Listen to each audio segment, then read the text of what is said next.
és a càrrec d'Alexandre Navarro i es titula Tradició viva en la toponímia urbana de Nàquera.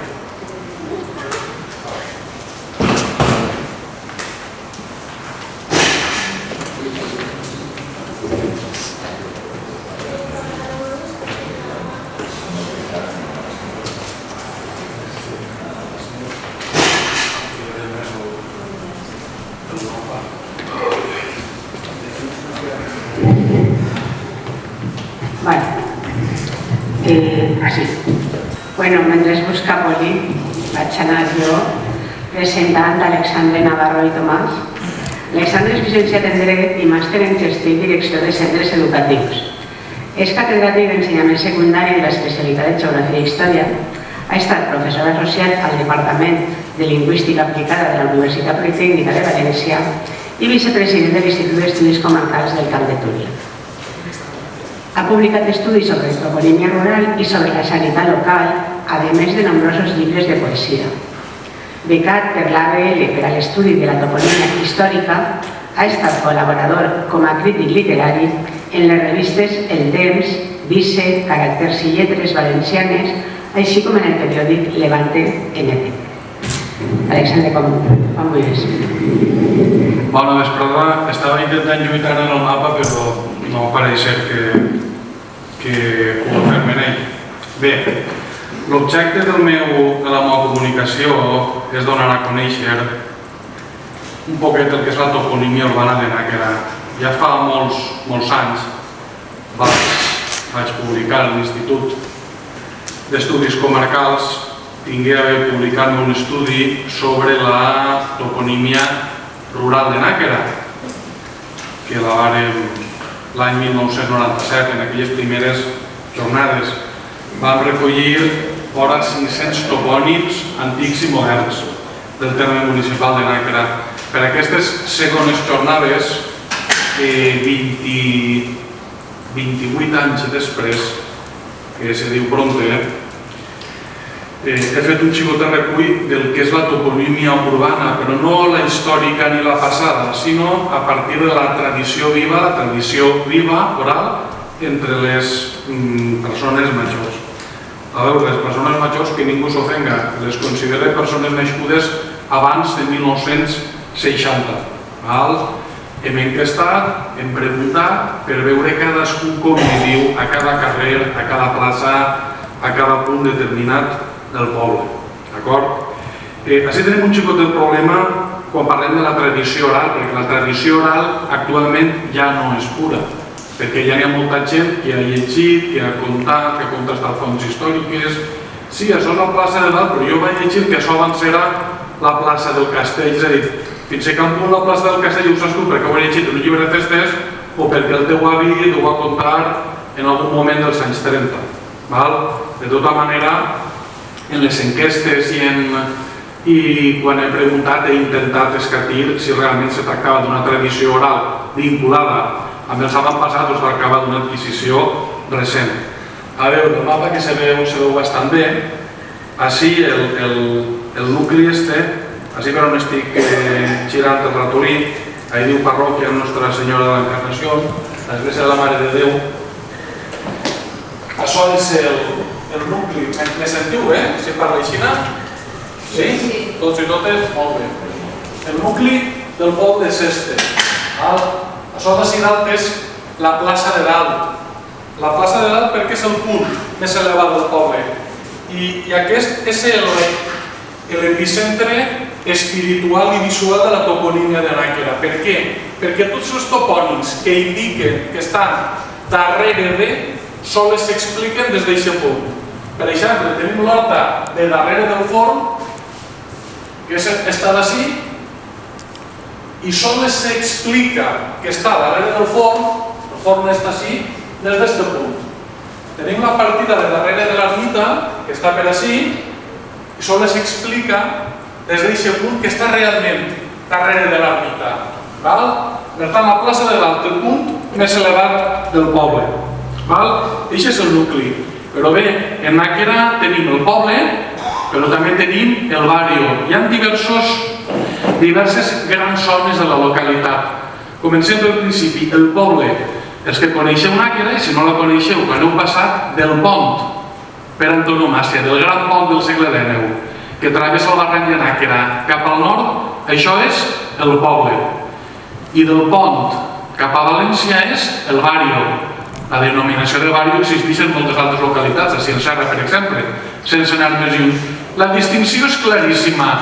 Jo vaig néixer en el poble, jo soc del barrio, en qualsevol... Avui dia, actualment, estic en el barrio, me'n vaig al poble. No, avui anem en el barrio, en casa dels meus pares. I aquesta divisió està claríssima i segueix vigent. Hi ha un altre nucli, o hi havia un altre nucli, perquè avui està tot molt més unificat, que es diu La Era, en direcció a València, que eren unes poquetes cases. I un altre nucli, completament allunyat dels habitatges tradicionals, que era la zona de la Carrasca, una zona de xalets sorgida a partir dels anys 20.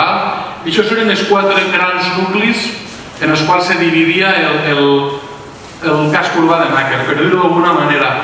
Recentment, en els últims 25 anys, n'han aparegut 3 més i el que els parlants tenen perfectament identificat. Unes vinyes, sense article, vinyes, un altre és l'Alquile, on està l'Ajuntament, i un altre la Forqueta. Per tant, jo puc dir, jo estic en el poble i me'n vaig a l'Alquile, jo estic en l'Alquile i vaig a Vinyes, o estic en el barri i vaig a la Forqueta. Són zones perfectament diferenciades. Aquestes són les grans divisions. Podem dir que són barris, sí, però no sé per ser així, sinó com a grans divisions. Tenim els tradicionals, el poble, el barrio, l'Era, la Carrasca i els moderns, Vinyes, l'Alquile i la Forqueta.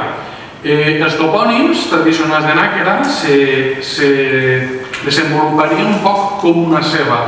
El cor de la ceba són les places.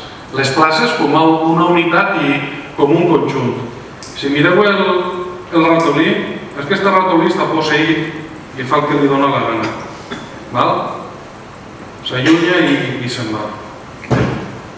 Bé, així tenim la parròquia. I així al voltant de la parròquia tenim... molt bé. Molt bé. Perfecte. Mireu.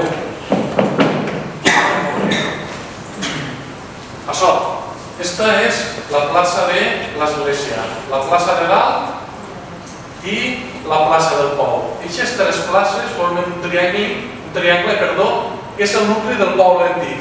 I en la confluència, en aquest puntet és la placeta, per antonomàsia. Per tant, tenim 3 places. La plaça de dalt, la plaça de l'església i la plaça del Pou. És un cas molt curiós. La plaça de dalt se diu així perquè realment és la més elevada. Una diferència d'uns 4-5 metres sobre la plaça de l'església, que està més baixa.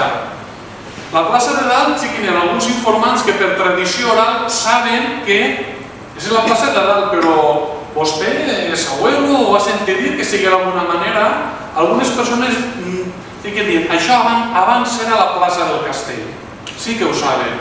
Per tant, tenim la plaça de dalt, antiga plaça del castell, i baix tenim la plaça de l'església, que alguns te diuen, però abans li diuen la plaça de baix. I dic, quant abans? No ho sé, abans. El nom de plaça de baix és anterior a la construcció de l'església, a meitat del segle XVIII. I ha passat un cas contrari. En una plaça, la plaça de dalt, ha perdut el nom de l'edifici més important que tenia, que era el castell, per a tindre una simple denominació topogràfica, i l'altra plaça ha perdut la denominació topogràfica, que era la més fonda, per adquirir l'edifici més important que conté, que és l'església. 2 places. I tenim l'altra plaça important, la plaça del Pou. Si heu passat per Nàquera, quan travessem el pont, que hi ha una palmera molt gran, la palmera per antonomàsia, aquella és la plaça del Pou, perquè en el centre hi havia un pou. Erròniament està retolada com la plaça de la Font, que és una font que hi ha al fons del barranc. Així tenim alguns elements que ja veurem durant el recorregut que fem, que són antonomàsics, és a dir, que són únics. Quan diem el pont, sense adjectiu, sense cognom, sense especificatiu, és el pont, el gran, el que travessa, el que connecta el poble en el barri. Quan veniu a Nàquera des del sud, el travesseu, bé per dalt o bé per baix. Quan diem el pont, és així. Quan diem la palmera, és la que està just a la vora del pont. Un exemplar plantat en 1902. Tenim el pont i la palmera. I en l'epicentre de les tres places està la placeta, que avui és més gran, però en el seu moment era una simple confluència de tres carres. Molt bé. Ara tenim com a... I darrerament, així, s'ha format una altra plaça important, que és la plaça de l'Ajuntament. Siga casualitat, o siga urbanisme, o siga el que siga, la nova plaça important que s'ha creat connecta amb les places que ja existien.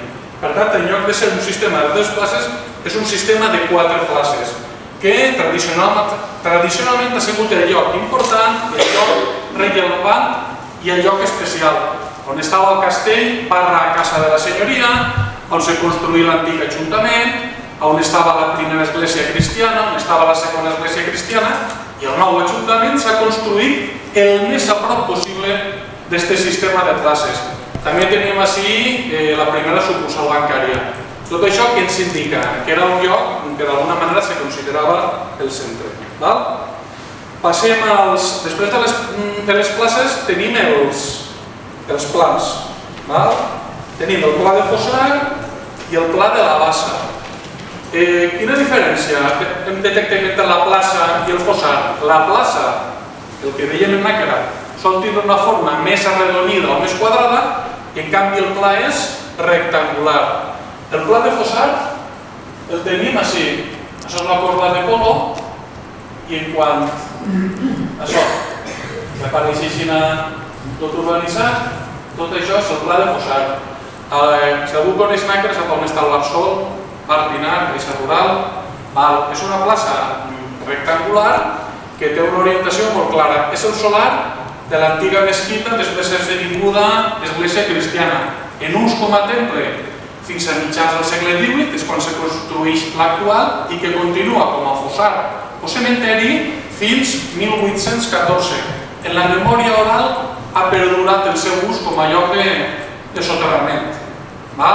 No com a església, sinó com a lloc de soterrament. L'edifici, sabem que a principis del segle XIX l'antic edifici de l'església estava bastant arruïnat, que se transformava, se convertia en magatzem, en corral, en cotxera, i cap a 1860 la Diputació de València comprà l'edifici, l'assolà i creà l'actual carrer. Si aneu per Nàquera i veieu l'estat, també és un topònim antonomàsic, que no n'hi ha altre, veureu que la seva façana trenca la línia i s'amaga. Per què? Perquè allò que un carrer ample hi havia un carrer molt estret i feia una cantonada, feia un recolze, perquè en el mig falta el que era l'edifici de la mesquita, que és el pla de Fossar. I molta gent, molts dels enquestats tenien memòria i consciència que això abans havia sigut cementeri. Tenim en compte que hi ha persones nascudes en els anys 20 i 30 que sols feia 100 anys, és a dir, 3 generacions, que els seus avantpassats s'havien conegut encara restes d'aquest ús de cementeri, que se tragué fora del poble en 1814. Molt bé, tenim el pla de la Bassa. El pla de la Bassa el tenim, quan corba, el tenim així. El pla de la Bassa també és rectangular. I quin element ens falta i li dona nom a aquest espai? Una bassa. I per a què servia una bassa? Hi ha un topònim molt proper que ens ho explica. Molt proper a la bassa, este cantó és el cantó Moliner. Tot el món coneix i reconeix el cantó Moliner, però ningú tenia notícia per tradició oral què havia sigut allò. Havia sigut l'antic molí del poble, l'únic molí. Què passa? El barranc de Nàquera no tenia suficient cabal ni la séquia per a impulsar una molta contínua, no era la séquia de Montcant i un riu. Per tant, què calia? Una bassa de dimensions importants i gran, omplir-la a poc, i quan estava plena i hi havia forment per moldre, alçar, soltar-la a parar i estar molent dia i nit. Per tant, tenim el pla de la bassa connectat amb el cantó Moliner, que està immediat. Altres plans que tenim en el poble és el pla de la Carrasca, que no era una zona urbana, sinó que és una zona plana, a l'eixida del poble, i després tenim els replans. El replà d'Algó, que avui està ocupat del desviament, i el replà de la Prova. En els dos casos és en una zona en desnivell, una construcció artificial que fa una plataforma artificial. I en el camí de Portaceli, el planet de Roig, que també és el mateix. En el camí de Portaceli, o pujar de Portaceli, o pujar de Xarxant, una zona plana. I ara, si voleu, passem als carrers. Si en algun moment algú té algun dubte o va fer alguna aportació, jo habitualment me dedico a fer classes. Estic acostumat a quedar-se amb la mà. Ahí sobre el mapa, pots situar l'alquible? L'alquible és això. L'alquible és això. Per cert, per si se m'oblida després, que no se m'oblidarà. Així hi ha una zona de l'alquible que això s'urbanitza no fa molts anys.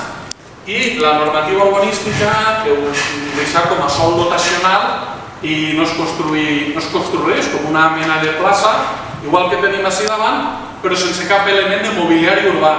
I el neotopònim que sorgí, que començaren a dir-li, fou el de zona zero, perquè coincidia amb les Torres Bessones, que deixaren un solar aquí pla completament, i la zona zero, i és un topònim que ha arreglat. Les coses se creen així i ja està. Avui, a la generació dels meus pares no, però la dels meus fills o la dels meus nebots, a on aneu? A la zona zero. I van aquí, efectivament. Vinga. Anem a Cidal. Tenim el carrer, este és el carrer de les Ceres. És un topònim absolutament transparent. La part més elevada del poble, avui en dia està ple de cases, però en el seu moment la part més alta eren les Ceres i tenia pallers. A més, té la configuració orogràfica ideal per als pallers. Té desnivell. El carrer de dalt entrava, buidaven el carro i anaven omplint les sitges de baix cap a dalt. Hem vist el pla de la bassa i així tenim el carrer del Calvariet. Mireu, se'n recordeu? Us he comentat que així estava l'església mesquita. Este és el carrer del Calvariet. Aquesta és la muntanya, el cim del Calvariet. Calvariet sabem què és, no? Un calvari xicotet. Però per què cal especificar que és un calvari xicotet? Perquè hi ha un calvari gran. Este topònim és relativament recent.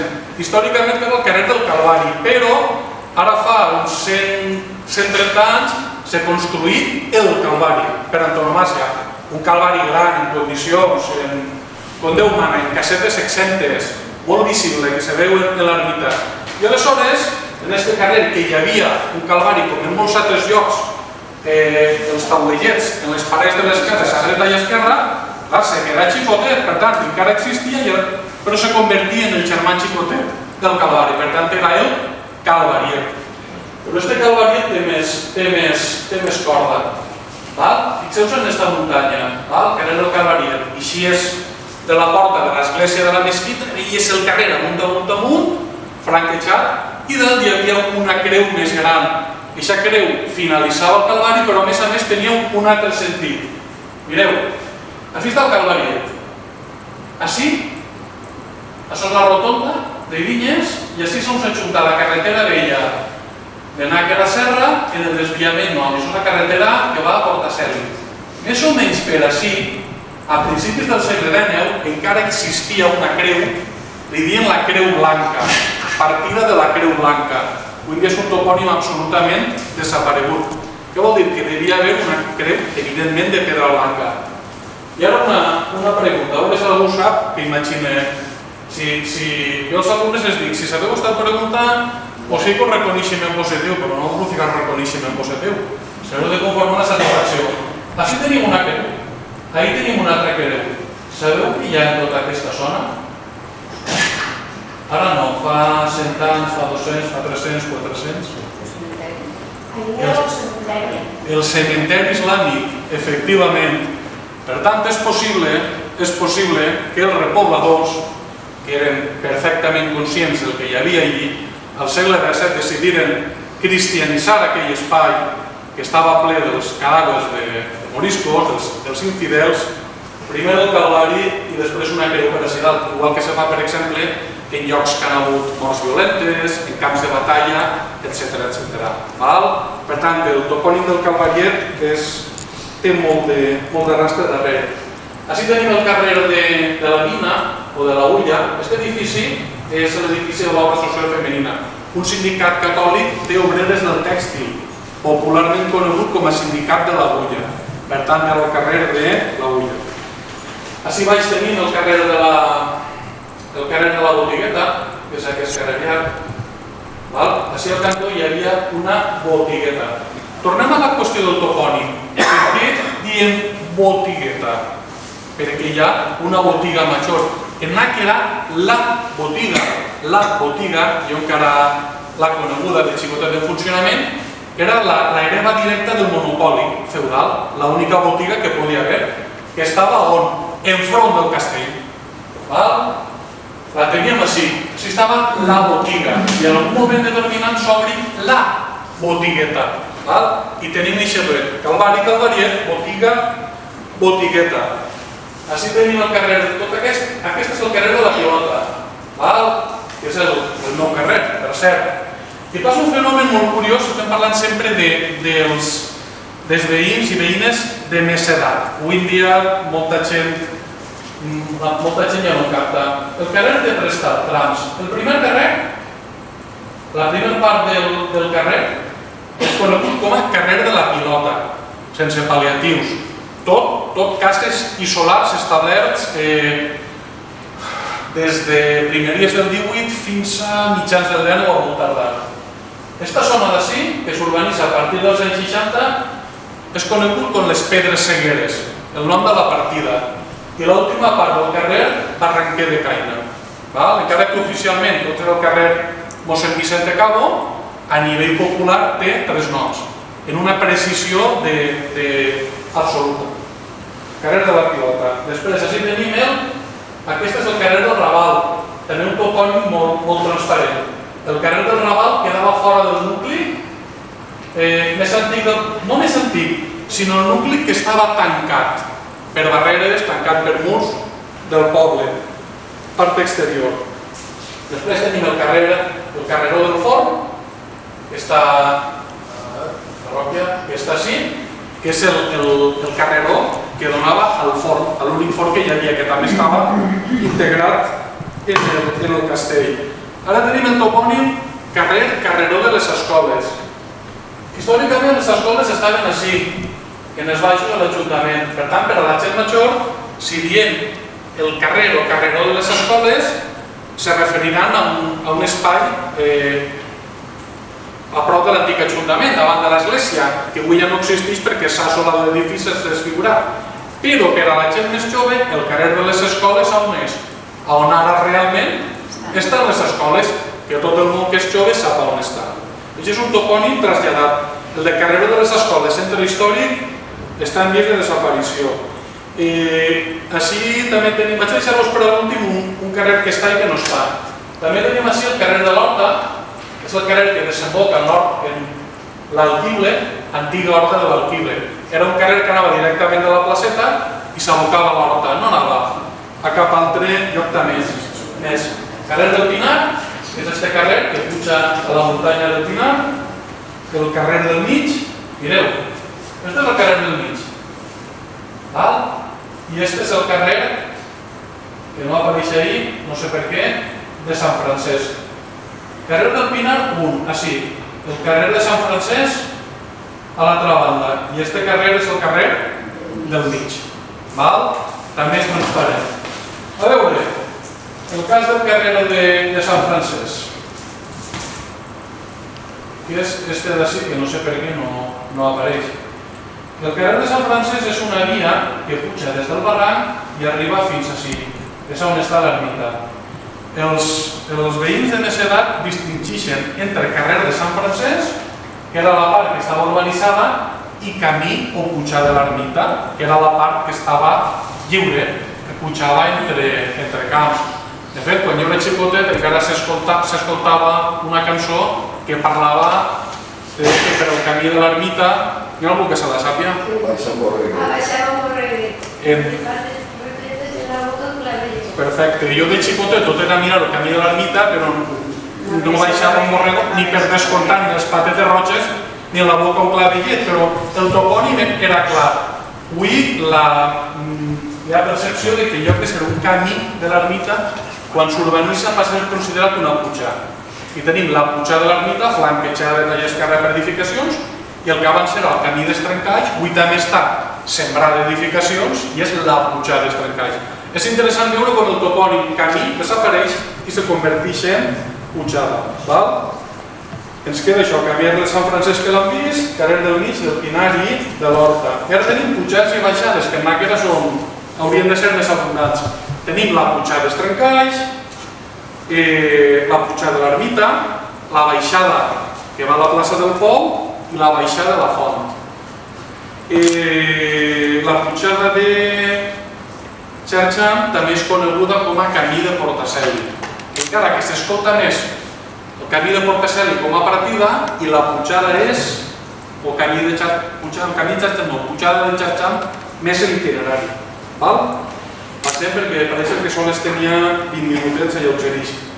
Els elements singulars sí antonomàsics, és a dir, a mi me deixen caure imatges, Xina, com el ninoter del mapa de Google i dic, on està el pont? I tots te diran, eix el pont. Ponts n'hi ha més d'una dotzena, de tots els estils, estètiques, gustos i utilitats, però el pont, per antonomàsia, és el gran pont de 1870 que creua el poble. I de fet, ara ha sorgit una associació que es diu ANEM, Nàquera en moviment, i el símbol que té és la silueta del pont. És un element molt estimat. Després teníem la font. A la vora del pont hi havia la font de Sant Francesc, que està avui completament desapareguda, una pèrdua tristíssima. Però a dia d'avui, per la gent major, la font per antonomàsia era aquella. Era una font que sorgia a nivell de barranc, protegida de les barrancades per un parapet important d'obra. De fet, aquesta font és l'origen del poble. El poble era un nucli elevat, fàcilment fortificable, i així exactament la font de Sant Francesc. Molt bé. Després tenim la carretera. La carretera és la que se construí la dècada de 1870, empedrada en 1947. Què és aquesta d'ací? Aquesta, i que va cap a Serra. Aquesta carretera crea molts topònims. Crea el pont, crea la Palmera i també crea, per exemple, els 4 cantons. És l'únic punt del poble històric on hi ha 2 carrers que se creuen en línia recta, que és així baix. Si tu dius, els 4 cantons, allí. És un topònim molt poc original perquè està en moltíssims pobles. Hem parlat de la Palmera, parlem del Calvari, que està així, del seu germà xicotet, el Calvariet. Així tenim el mur, com la pel·lícula. Si tirem per així, així hi ha una part, la carretera se feu sobre el nivell més alt de l'Horta i per a salvar el desnivell se construí un mur magnífic. Avui en dia té el nom del president dels Estats Units, però tots li diem la carretera, però el mur per antonomàsia és així. El nom del president dels Estats Units dona per explicar per què de vegades la toponímia s'utilitza per altres elements. Tenim així baix el cementeri, però com molt bé ha dit així Matia, també hi ha un cementeri dels moros. Per tant, tenim 2 topònims. El cementeri per antonomàsia, però també se sap, se coneix, s'ha repopularitzat el fet del cementeri dels moros. Tenim així un altre topònim que a mi m'encanta, que se diu la caseta de les ànimes. Vosaltres al vindre, a l'entrada de Nàquera, heu vist un camí de bombers? Així al mig deixat caure a la vora de la carretera? Sí. Quan la zona estigui enmig arreglant-se, fent-se tot allò, nosaltres tenim documentada la partida i el lloc se diu, el punt exacte se diu la caseta de les ànimes, perquè allà existia una caseta de les ànimes. A més, per una extraordinària casualitat, en el projecte de la carretera prengueren la caseta d'ànimes com a punt de referència. Per tant, sabem exactament en quin punt quilomètric estava i, a més, l'enginyer dibuixà el perfil de la caseta a escala. Per tant, se podria reconstruir en una extraordinària facilitat. A la persona que havia de prendre decisions com jo li vaig proposar el projecte, però aquesta persona ha decidit que era més interessant ficar el camió de bombers que tots podem gaudir ara. Jo hauria ficat la caseta, uns xiprers, i hauria sigut un pròleg interessant per al cementeri. Digue'm vostè. Què és això de Matascodà? Perdó? Què és això de Matascodà? Una caseta d'ànimes sol ser com una caseta de calvari, és un pilar que té una fornícula, té uns taulellets que recorden, per exemple, una mort violenta, un assassinat, un accident, i demana una oració per la víctima o víctimes del fet luctuós. De vegades hi havia una imatge de la Mare de Déu del Carme i baix les animetes enmig de les flames o una inscripció commemorativa. Quin és l'origen d'aquesta caseta d'ànimes? Jo l'únic testimoni que tinc és el del meu avi, el pare de mon pare, que jo una volta li ho pregunté i ell el que me comenta és que anant amb la seva àvia, sent molt xicotet, passaven per allí i la seva àvia li deia: per estos homes que moriren així de mala mort, anem a resar un Pare Nostre. Li deia: abuelo, però quins homes i de quina mala mort? I ell ja no ho sabia explicar. Però en els anys 20 encara se conservava la memòria que havia passat allí una mala mort. Què fou? Un accident de carro, un assassinat, un robatori, no ho sabem. Això és una caseta d'ànimes. Molt bé. I després tenim així, per així baix encara, hi ha un punt, a mi em fa molta gràcia, és també un element antonomàsic. És un arbre, és una figuereta, una figuera xicoteta i una figuereta del Dionasio. Per què és important? A banda que era un lloc que determinava on està, en la figuereta del Dionasio, ha quedat en el parlar local, quan alguna cosa està molt lluny, això ho he sentit jo de persones bastant majors, diuen: allò està allà en la figuereta. Dic: però com de molt lluny? Estar allà, la figuereta era... no és que necessàriament estiguera en direcció a on està la figuereta real, sinó que era un equivalent a un crisper de les Espardenyes o una cosa d'aquestes. Per tant, de la figuereta que estava a uns 600-700 metres en l'acaba del poble, hem absorbit aquesta expressió, allà en la figuereta. Després passem ja algunes finques i espais concrets, edificis. En Nàquera tenim, per exemple, també tenim una finca roja, construïda a finals dels 70, a principis del 80, en Autobó que era de vista roig, però clar, una finca gran, de les primeres que se feien d'aixes magnituds, d'Autobó que era de vista roig, per tant, s'agafa el topònim de la ciutat de València de la finca roja. També tenim una finca roja. Però molt prou de la finca roja tenim la finca de Xile. Per què? Què pinta la finca de Xile? Per què s'ha construït durant el cop d'estat d'Allende? Per tant, començant la finca de Quanta Xile, la finca de Xile, i ara pots escoltar que algú diga: on viu eixe? Eixe viu en Xile. Com que viu en Xile, si viu així, sí, eixa és la finca de Xile. Però no sols tenim Xile, també tenim el Congo.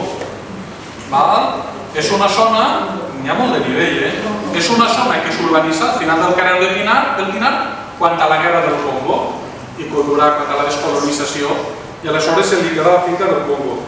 També tenim una finca de les primeres, o pot ser la primera que se feu, eixint del model de casa tradicional, que té el nom del promotor, finca de Genaro. I l'última adquisició, nom de finques, també, com nom, lo Saxona, és una finca enorme que n'hi ha en el barrio, que se diu Náquera Hills. Està normalitzat i quan fan el bàndol de la cavalcada de Reis i eixirà les isles de Náquera Hills i la paradeta de la costació del Càncer de Náquera Hills està assumit sense cap entrebanc i sense cap de problema. Ponts que no siguin el pont, n'hi ha tres: el pont de Vinyes, el port de l'Horta Nova i la passarel·la.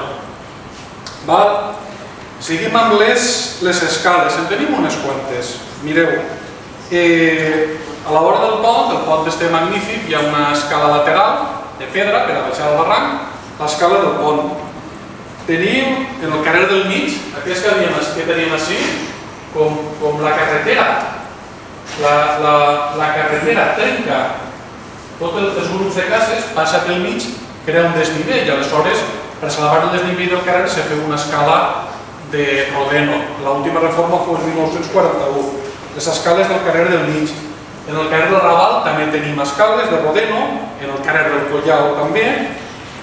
També tenim, a la vora del pont, hi havia unes escales magnífiques, una obra de 1902, que tenia el seu estil, d'estil vagament neoclàssic, que foren destruïdes junt amb la font de Sant Francesc. És una pèrdua important per al patrimoni, que en el seu moment molts poquets es van queixar, però ara periòdicament per les xarxes socials apareixen fotos i n'hi ha quantitat de gent que plora i se'n lamenta, però en el seu moment ningú digui res. I l'última, me queixen perquè jo sé que vaig dir, i aleshores a vegades ens hem sentit bastant sols. I l'última adquisició en matèria de toponímia d'escales és un topònim escatològic, que és l'escaleta del Pixum. És un topònim viu. Per què? L'escaleta del Pixum, clar, on ha d'estar davant de Náquera-Gils? Tots els topònims deixen un poc deteriorats, s'ajunten. Perquè és una escaleta on hi ha persones que trascolen massa i a altres hores de la nit, quan para una miqueta amagada, van allí i orinen i arruixen. I clar, com allò està condensat, li diuen l'escaleta del Pixum. Al cap i a la fi tot això anda és toponímia viva. Si jo li dic a ma mare, vull dir-li exactament d'aquest punt, li dic, mare, l'escaleta del Pixum, i ella sap on és, però tot el món. Molt bé, també tenim alguns cantons. Hem parlat dels 4 cantons. I se meravellós encreuament en línia recta que per a un poble on els carrers s'han d'anar jugant en les corbes de nivell, en el seu moment causa molta sensació. Hem parlat del cantó Moliner, que era el cantó de l'antic molí medieval, que avui queda part del molí, part de l'obra antiga baix, però ja no hi ha memòria. A l'altre cantó del Pla del Fossat tenim el cantó del Correu, que és un topònim en vies d'extinció. Per què? Perquè allí... No, Correus ja no està, però en el seu moment, jo us ho recordo molt vagament, però allí a la paret hi havia una fornícula, estava encastada la búsqueda i se tirava allí el Correu, per tant era el cantó del Correu. I després també tenim el cantó de la Mare de Déu. El cantó de la Mare de Déu és el cantó d'una casa, així al carrer de la Botigueta, que té dalt uns taulells de la Mare de Déu del Pilar. Jugant en els malnoms, li diuen el cantó de la Mare de Déu per això, però algú li preguntaves per què se diu el cantó de la Mare de Déu? I un dels enquestats me digui, home, si davant diu el Cristo, doncs això és el cantó de la Mare de Déu. Cristo era el malnom del senyor que vivia davant.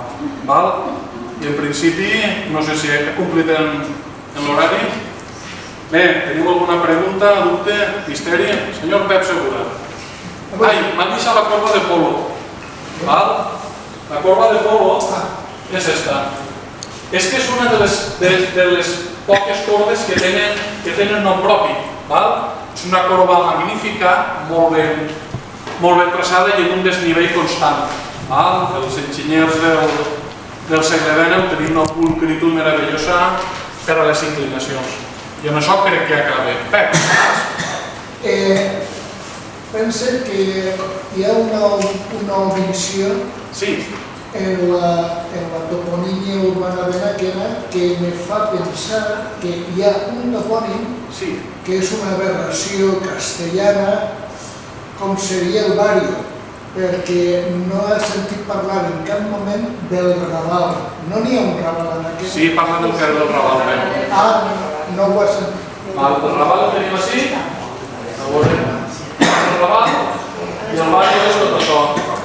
El Barrio sorgeix, així n'hi ha una casa que avui dia se diu Casa Merelo, però que a finals del 18 era un mas i aquesta propietat de la família Algarra. Aquesta família Algarra feren moltíssims diners, però moltíssims diners com a subministradors de l'exèrcit espanyol. I en les guerres napoleòniques triplicaren la seva fortuna. Arribaren a ser els propietaris de tota la muntanya del Pinar. A partir d'ací tenien un mas i a banda de moltes més terres. Tenien així un mas i totes les cases del carrer, que encara existeixen, eren xicotetes parcel·les que anaven donant a persones de la seva confiança, jornalers, treballadors que es feren una casa. I per què estava el mas a esta banda del barranc? És una bona pregunta quan no hi havia pont. Quan no hi havia pont, molts dies a l'any, el barranc no era transitable. D'on venien els compradors a comprar garrofes i oli? Venien de baix, venien per ací, venien d'esta banda del barranc. Per tant, si jo soc un gran propietari rural i vull vendre les meves collites, faré el meu magatzem en un lloc que siga contínuament accessible. No el faré a l'altra banda d'un barranc, que molts dies a l'any no se pot travessar, sinó que ho faig així. I a partir d'ací, del carrer del Mig i del carrer de Sant Francesc, sorgir tot aquest nucli que li diem el barri, com en molts altres llocs. I com li deien el mas? La família seria Algarra, però avui és Merelo. És que és el 8è cognom dels meus fills, encara. Doncs igual si hi ha possibilitat de reivindicar algun procés del mas, ara és el moment, se cotitza més que quan eren garroferes, les coses com siguen. Molt bé. Algun dubte o qüestió? Sí.